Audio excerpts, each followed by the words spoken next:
So with our asparagus, we're going to start it in just a little bit of olive oil and some fresh cracked black pepper. And to that, we're going to add about 1/3 of a cup of diced shallots. And we're going to take a lemon, juice that right on top.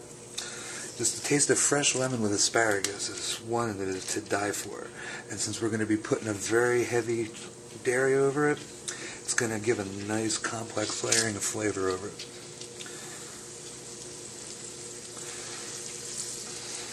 But we're going to let this cook on like a low heat for a few minutes.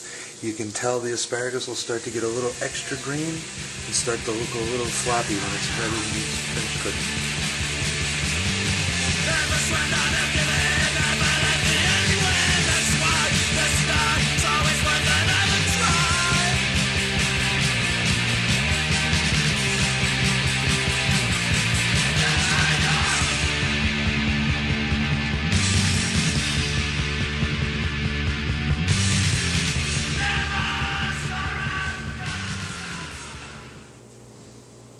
Now to go with this asparagus, we're going to be making a blue cheese cream sauce.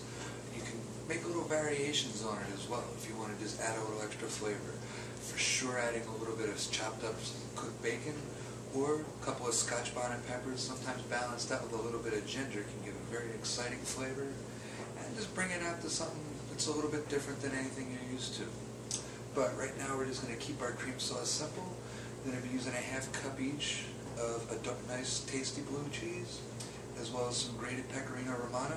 We're going to be taking these and we're going to be putting them into a saucepan with about a 1/2 cup of heavy cream and about a tablespoon of butter. We're going to let the cream start to boil, and then we're going to start adding the cheese like an Alfredo sauce. I'll be showing you how it happens in just a second.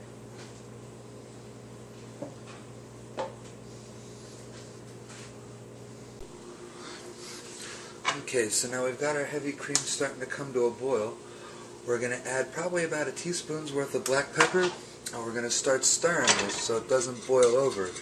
And now that we've got it boiling and it's reduced just a little bit, we can start adding our cheese and it won't clump up. It'll actually mix, melt, and incorporate very well in. So we're going to start with our pecorino romano, and you just want to keep your spoon moving the whole time you're doing this. If you stop, it's going to get clumpy and it's just the whole thing's going to go bad.